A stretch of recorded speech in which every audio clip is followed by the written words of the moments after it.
عام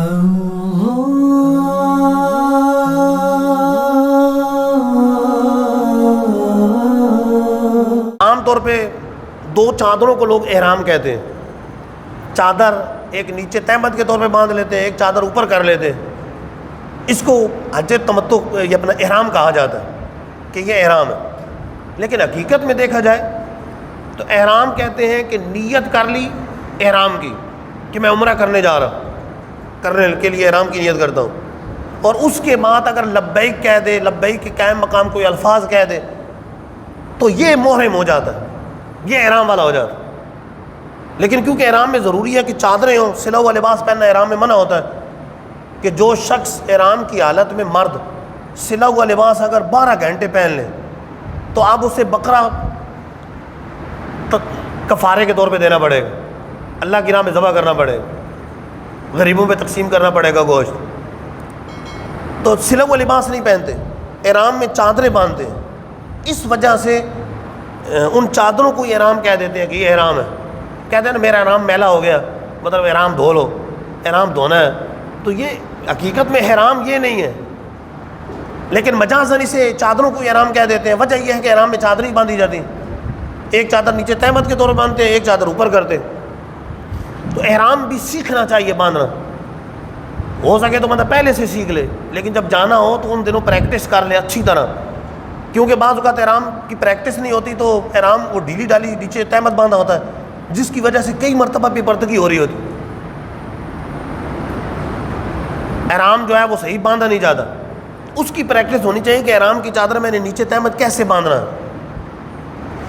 تو یہ تو گھر سے بھی لوگ باندھ کے چلے جاتے ہیں, کوئی مسئلہ نہیں ہے, لیکن نیت جہاز میں کریں تو بہتر ہے.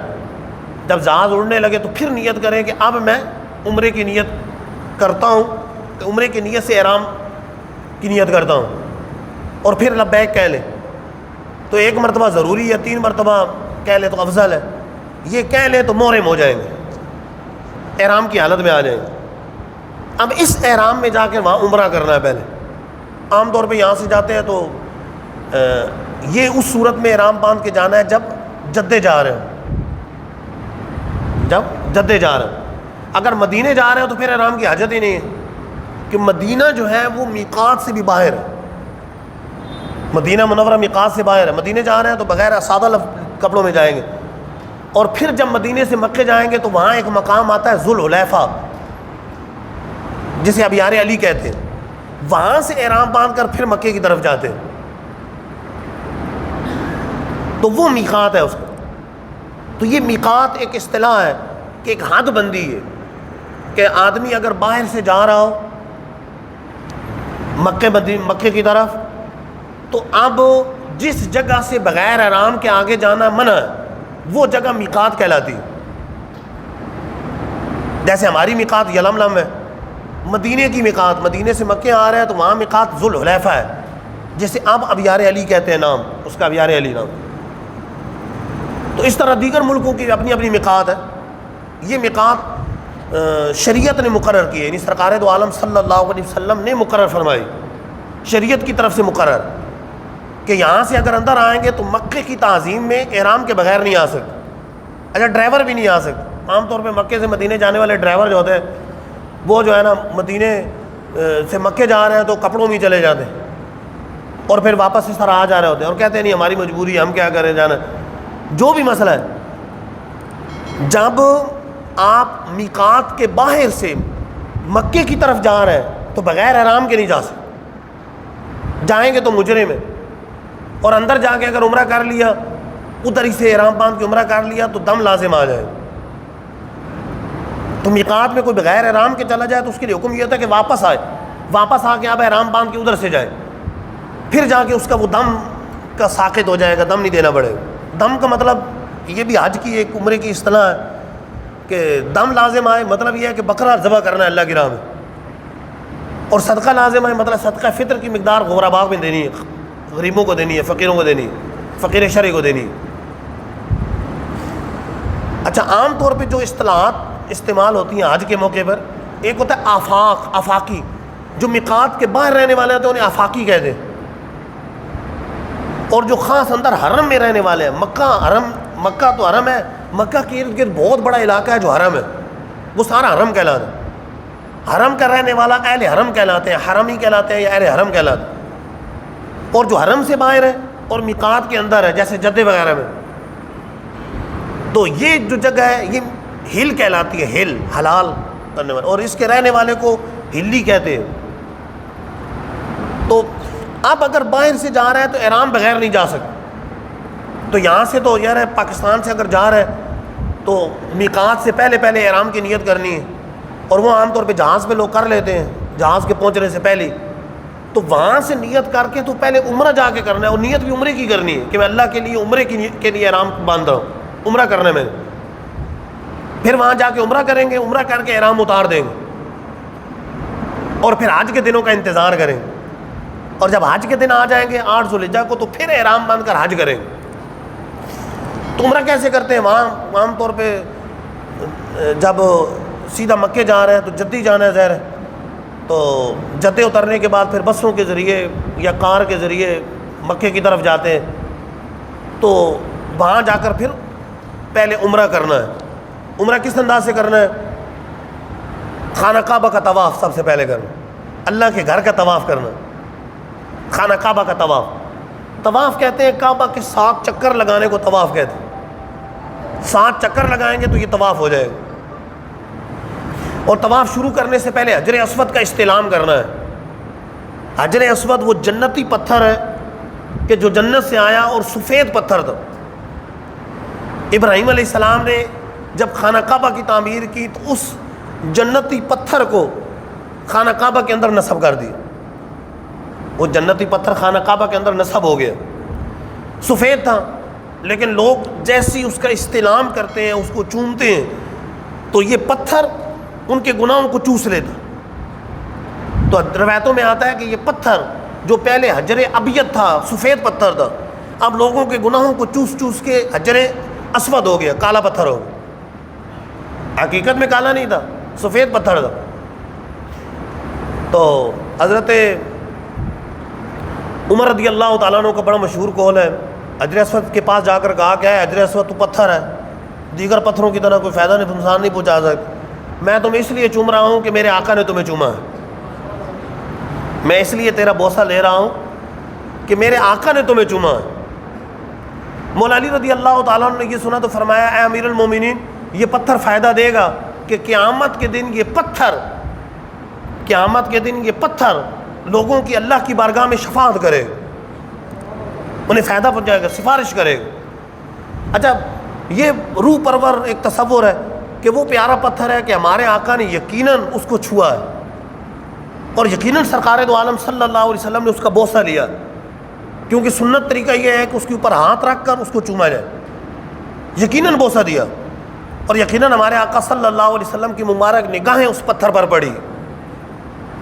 تو ہو سکے تو استلام یوں کیا جائے کہ اس کو ہاتھ رکھ کر چوما جائے، یہ نہیں ہو سکتا تو ہاتھ رکھ کے ہاتھ چوم لے، یہ بھی نہیں ہو سکتا تو پہلے یہ ہوتا تھا چھڑی رکھ کر چھڑی کو چوم لے، لیکن چھڑی تو اندر نہیں لے جا سکتے آپ، اتنا رش ہوتا ہے۔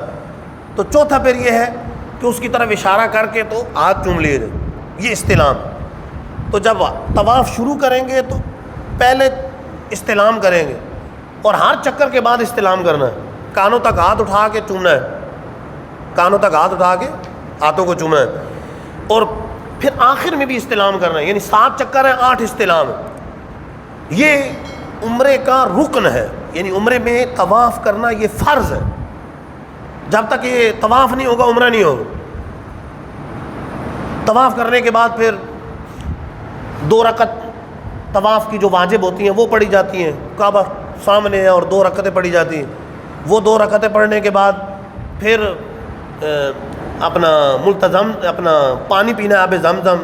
ویسے تو ملتزم سے لپٹنا ہوتا ہے، لیکن فی الحال بڑا مشکل ہوتا ہے کہ دھکا دے کے لوگوں کو ملتزم کہتے ہیں خانہ کعبہ کا جو دروازہ ہے اس کے درمیان اور جو حجر اسود جس کنارے پر نصب ہے، رکن میں نصب ہے، جس کونے میں نصب ہے، اس کے درمیان جو جگہ ہے وہ ملتزم کہلاتی۔ خانہ کعبہ کا دروازہ تصویروں میں دیکھا ہوگا، جنہیں سعادت ملی ہے وہاں جا کر بھی دیکھا ہوگا، ورنہ تصویروں میں دیکھو خانہ کعبہ کا دروازہ ہے، اور ساتھ جو حجر اسود کا کنارہ ہے اس کے درمیان جو جگہ ہے وہ ملتزم ہے. سنت یہ ہے کہ اس موقع پر ملتزم سے جا کر لپٹ جائے, اس کو چومے, رخسار لگائے, گڑ گڑائے, دعائیں کرے, خانہ کعبہ سے لپٹ گئے. لیکن عام طور پہ وہاں خوشبو لگی ہوتی ہے, اور احرام کی حالت میں اگر وہاں پر لپٹیں گے تو یہ نہ ہو کہ احرام پر خوشبو لگ جائے, اور احرام کی حالت میں اگر خوشبو لگ گئی تو پھر تو بڑا سخت معاملہ ہو جائے گا. یعنی زیادہ خوشبو لگ جائے تو دم دینا پڑتا ہے. احرام کی حالت میں خوشبو لگ جائے, خوشبو سے بچنا ہے. حاجی ویسے اگر غور کریں تو یعنی اللہ کی رضا کے لیے کس طرح کے افعال ہو رہے ہیں, رب کے حکم سے اللہ کی رضا کے لیے, کہ سلا ہوا لباس, زینت والا لباس اتار دیا, 2 چادریں, اچھا بال نہیں کاٹنے, ناخن نہیں کاٹنا احرام کی حالت میں, خوشبو نہیں لگانی, اچھا میل جسم ہے تو میل نہیں اتارنا, بلکہ صابن نہیں لگانا کہ صابن لگائیں گے تو میل اتر جائے گا, بلکہ دیگر جانوروں کو تو مارنا دور کی بات ہے, جو جوئیں ہیں ان کو نہیں مار سکتے, سر کے اندر بال نہیں اکھیڑ سکتے. یعنی زینت کو بالکل یہ ترک کر دیا حاجی نے. کس وجہ سے؟ اللہ کی رضا کے لیے, رب کے حکم سے ترک کیا, اللہ کے حکم سے ترک کیا. مجھ سے ایک دفعہ میں حج کی تربیت کر رہا تھا تو کسی نے سوال کیا کہ حج میں عورتوں کو چہرہ کھلا رکھنا ہے. اب عورتیں احرام کی حالت میں عمرہ کریں یا حج کریں, احرام کی حالت میں چہرہ کھلا رکھتی ہیں, حالانکہ حکم تو پردے کا ہے عورت کو, لیکن حج میں جو ہے نا وہ چہرہ کھلا ہوتا ہے.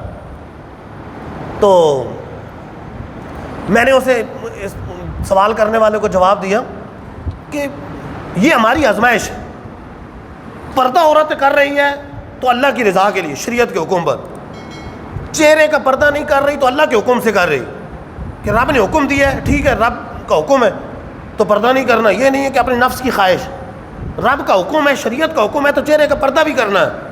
اور جہاں شریعت نے حکم دیا چہرے کا پردہ نہیں کرنا, رش ہے, مرد ہے لیکن پردہ نہیں کرنا, رب کا حکم ہے. اچھا مرد کی غیرت کا امتحان, اول تو آج کل آپ کو پتہ ہے غیرت تو پتہ نہیں کہاں چلی گئی, عمومی طور پہ عورتوں کو بے پردہ ہی گھماتے رہتے ہیں لوگ, چہرہ کیا کھلا ہو, بال بھی کھلے ہوتے ہیں اور اس طرح گھماتے رہتے ہیں. لیکن جو غیرت مند ہے ان کا تو یہ ہوتا ہے کہ میری عورت مطلب کسی کے سامنے نہ آئے, اجنبی کے سامنے نہ آئے, غیرت مند. تو یہاں مرد کی غیرت کا بھی امتحان ہے کہ جس رب نے پردے کا حکم دیا اسی رب کی طرف سے حکم یہ ہے کہ اب چہرے کا پردہ نہیں کرانا. مرد عورت کے ساتھ طواف کر رہا ہے, سارے طواف کر رہے ہیں, تو اب مرد کی آزمائش, اگر غیرت مند ہے تو غیرت کا امتحان بھی ہے کہ رب کا حکم ہے, عورت نے چہرہ نہیں ڈھانپنا, ٹھیک ہے چہرہ نہیں ڈھانپنا, رب کا حکم ہے, لبیک اللہ کا حکم ہے. اچھا پھر یہ بھی آزمائش ہے, ادھر اس کو حکم ہے کہ چہرہ نہ ڈھانپے, اور ادھر مردوں کو حکم ہے کہ اپنی نگاہیں نیچی کریں. بے پردگی کی اجازت نہیں ہے, یہ نہیں ہے کہ اسے اجازت ہے کہ وہ چہرہ نہ ڈھانپے اور اس کو اجازت ہے چلو دیکھو, نہیں, اسے حکم ہے کہ دیکھے گا نہیں, اس نے اپنی نگاہ کی حفاظت کرنی ہے. تو اب اس کے لیے یہ بھی آزمائش, یہ بھی امتحان ہے کہ ادھر رب تعالیٰ کی طرف سے عورت کو حکم یہ ہے کہ چہرہ نہ ڈھانپے, اور مردوں کو حکم ہے کہ نگاہیں نیچی رکھیں, اپنی نگاہوں کی حفاظت کریں. اپنی نگاہوں کی حفاظت کریں گے کہ مقام کون سا ہے, گناہ کی حرمت حیبت بڑھ جاتی ہے جب مقدس مقام ہو. دیکھیں ایک گالی کوئی دے رہا ہے اپنے گھر میں محلے میں, اور ایک یہ مسجد میں گالی دیتا ہے تو کتنا بڑا جرم ہے, مسجد میں آ کے گالیاں دیتا ہے تو یہ کتنا بڑا جرم ہے. اور وہاں تب احرام کی حالت میں ہے, احرام کی حالت میں ہے, کعبے کے سامنے ہے, حرم کے اندر ہے, خانہ مطاف کے اندر ہے, طواف کر رہا ہے, تو وہاں کتنا ضروری ہے کہ اپنی نگاہ اور جسم کی حفاظت کرے, اپنی نگاہوں کی حفاظت کرے گا, اپنے جسم کی حفاظت کرے گا. کتنا زیادہ ضروری, کتنا لازم ہے. تو یہ بھی آزمائش, یہ بھی امتحان ہے کہ ادھر عورتوں کو حکم ہے کہ چہرہ نہ ڈھانپے اور مرد کو حکم ہے کہ وہ نگاہیں کو حفاظت کرے گا. تو یہ مردوں کے لیے امتحان ہے. بہرحال حاجی اللہ کے حکم سے اپنی حالت, اپنے عمدہ لباس کو چھوڑ دیا, 2 چادریں کفن کی طرح, جس طرح کفن میں ذرا 2 گز کفن کا ٹکڑا ہی جو مرد کے لیے 3 اور عورت کے لیے 5 کپڑے ہوتے ہیں, انہی میں اس کو کفنایا جاتا ہے, اس سے زیادہ کپڑا نہیں ملتا. تو گویا کہ مرنے کے بعد آخرت کی یاد اس کے اندر, اور وہ حیت کہ بال نہ کاٹنا, ناخن نہ کاٹنا, زینت کا اختیار نہیں کرنا ہے, اچھا کنگھی نہیں کرنی ہے بال ٹوٹ نہ جائے. احرام کی حالت میں کنگھی کرنا منع ہے کہ بال ٹوٹ نہ جائے. صابن لگانا منع ہے کہ میل نہ اتر جائے. یعنی اسی حالت میں رہنا ہے کہ رب کی خوشنودی اور رضا اسی حالت میں, اس نے اس حالت میں رہنا ہے. اور رب تعالیٰ کو اس کی حالت اتنی پسند ہے کہ دنیا بھر میں جتنے مسلمان ہیں جو قربانی کرنے والے ہیں یا قربانی نہیں کرنے والے, ان کے لیے مستحب قرار دے دیا کہ وہ حاجیوں سے مشابہت کریں, اور وہ بھی یکم ذوالحجہ سے لے کر 10 ذوالحجہ تک قربانی کرنے تک وہ بال نہ مڑائیں, وہ ناخن نہ تراشیں, وہ بال اپنے نہ تراشیں, بال نہ مڑائیں, ناخن نہ تراشیں. ان کے لیے یہ مستحب قرار دے دی, کیونکہ یہ حاجی کی حالت ہے. جو حاجی وہاں پر ہے اس سے مشابہت کی وجہ سے, اس سے مشابہت کے لیے یہاں پر عام مسلمانوں کے لیے حکم دے دیے. بہرحال طواف کرے گا, اس کے بعد 2 رکعتیں پڑھے گا جو واجب ہیں طواف کی, پھر اس کے بعد آب زمزم پیے گا. ملتزم سے لپٹنا خطرے سے خالی نہیں, احرام کی حالت میں مشورہ بھی نہیں دیں گے کہ ملتزم سے جا کے لپٹے. اس کے بعد صفا و مروہ کی صحیح کرنی, صفا و مروہ کی صحیح 7 چکر لگانے کے بعد وہ حلق یا قصر کروائے گا تو احرام سے باہر آ جائے. یہ عمرے کا مختصر سا طریقہ ہے. یعنی اگر غور کریں تو عمرہ اتنا آسان ہے کہ احرام کی یہاں میقات سے نیت کر کے جانی ہے, اور وہاں جا کر خانہ کعبہ کا طواف کرنا ہے 7 چکر طواف کے اور 8 استلام کے ساتھ, اور اس کے بعد طواف کی 2 رکعتیں پڑھنی ہے, آب زمزم پینا ہے, اور اس کے بعد صفا و مروہ کی صحیح کرنی ہے, 7 چکر لگانا ہے. صفا سے مروہ 1, مروہ سے صفا 2, پھر صفا سے مروہ 3, پھر مروہ سے صفا 4, یوں اس طرح کر کے 7 چکر پورے کرنے, دوڑنا ہے. اچھا دیکھا جائے تو بظاہر کیسے دیوانگی والے افعال ہیں, مطلب رب کے حکم سے مسلمان, مطلب اللہ کے حکم سے اللہ رسول کی رضا کے لیے, خوشنودی کے لیے افعال کیا کر رہا ہے. کہ عام آدمی ویسے ہی مثال کے طور پہ یہاں گلی کے اندر کوئی اچھا بھلا بزرگ آدمی یا جوان آدمی داڑھی والا, وہ کیا کرے کہ یہاں سے وہاں تک دوڑ رہا ہو, کبھی ادھر دوڑ کے ادھر جا رہا ہے, دوڑ کے ادھر آ رہا ہے, تو لوگ سمجھے پتہ نہیں بندے کو کیا ہو گیا, یہ کیا کر رہا ہے. یعنی اس جگہ پہ 7 چکر بس لگانے اور درمیان میں دوڑنا بھی, لیکن اللہ کے حکم سے کرنا ہے. تو بظاہر یہ محبت الہی, اللہ کی محبت میں, اللہ کی خوشنودی کے لیے, اللہ کی رضا کے لیے اس محبت برا فیل کر رہا ہے کہ وہ کبھی دوڑ کے ادھر جاتا ہے, کبھی دوڑ کے ادھر آ جاتا ہے, کبھی دوڑ کے ادھر جا رہا ہے, کبھی ادھر آ رہا ہے. اچھا ویسے اگر تصور کریں طواف کو بھی دیکھیں تو طواف میں مثال کے طور پہ یہ مسجد اللہ کا گھر ہے, یہاں بھی اگر کوئی 7 چکر یوں لگانا شروع ہو جائے تو لوگ کہیں گے یہ کیا ہو گیا تمہیں, کیا کر رہے ہو. تو لیکن یہاں یہ مسجد کا طواف جائز نہیں ہے, کسی مزار کا طواف جائز نہیں ہے, کسی جگہ کا طواف جائز نہیں ہے. طواف تعظیم کے لیے جائز ہے تو صرف خانہ کعبہ کا, وہاں طواف کرنا ہے, اس نے 7 چکر لگانے. اچھا یہ مسئلہ ایک میں ضمناً بیان کر دوں, بعض لوگ جو ہے نا وہ مزارات کے چکر لگاتے تعظیم کے لیے. کسی بھی مزار کے یوں 7 چکر لگانا یہ جائز نہیں ہے, حرام ہے, گناہ ہے کہ یوں آدمی تعظیم کے لیے کسی مزار کے چکر لگائے. مزار تو دور کی بات ہے, مسجد کے چکر لگانا جائز نہیں, یوں 7 چکر لگانا تعظیم کے لیے. چکر جو لگانے ہیں وہ صرف کعبہ کے, خانہ کعبہ کے. تو اپنا سب کو چھوڑ کر, اہل و عیال چھوڑ کر, گھر چھوڑ کر وہاں جا کے افعال بھی کیا کر رہے ہیں کہ خانہ کعبہ کے 7 چکر لگانے ہیں. اس کے بعد صفا و مروہ کے 7 چکر لگانے ہیں, صحیح کرنی کہ ادھر سے آنا ہے, درمیان میں دوڑنا بھی ہے, جو میلین اخدرین 2 جگہ بنی ہوتی ہیں وہاں تھوڑا سا دوڑنا بھی ہے, پھر چلنا ہے, پھر دوڑنا ہے, پھر چلنا ہے. تو یوں 7 چکر لگانے. اور اس کے بعد اچھا یہ بھی عجیب ہے کہ کئی لوگ ساری زندگی اپنے بالوں کی حفاظت کرتے رہتے ہیں, بال اچھے بنانے ہیں, وہاں اپنے سر کے بال مڑا دینے اللہ کی رضا کے. یعنی آج کے تمام افعال دیکھیں تو اس میں سادگی, عاجزی, تواضع, اللہ کی رضا کے لیے زینت کو ترک کرنا, آراستہ ہونے کو ترک کرنا, عمدہ لباس چھوڑ کے 2 چادریں باندھنی, میل نہیں اتارنی, ناخن نہیں اتارنے, بال نہیں اتارنے, اس حالت میں رہنا ہے. اور پھر آخر میں باہر نکلنا ہے آرام سے تو اپنے سر کے بال مڑا دے. ہاں اتنا رخصہ عورتوں نے قصر کرنا ہوتا ہے, ظاہر عورتوں کے بال مڑانا حرام ہے تو وہ پورے کے برابر قصر کرتی ہیں. مرد بھی قصر کر سکتا ہے, لیکن افضل یہ ہے کہ مرد احرام سے نکلنے کے لیے سر مڑائے, اپنے بال بالکل ختم کر دے. یعنی بالکل یہ زینت کو ترک کر دیا, باہر نکلا احرام سے تو ساری مڑا دی, ٹنڈ کروا لی, گنج کروا لی, زینت کو بالکل ترک کر دیا اللہ کی رضا کے لیے. تو یہ عمرہ مکمل ہو جاتا ہے اس طرح. اور صحیح کے بعد بھی 2 نفل پڑھنے ہوتے ہیں, وہ مستحب ہے. اس کے بعد یہ سر مڑا دیا یا قصر کرا دی تو احرام سے باہر آ گئے. Oh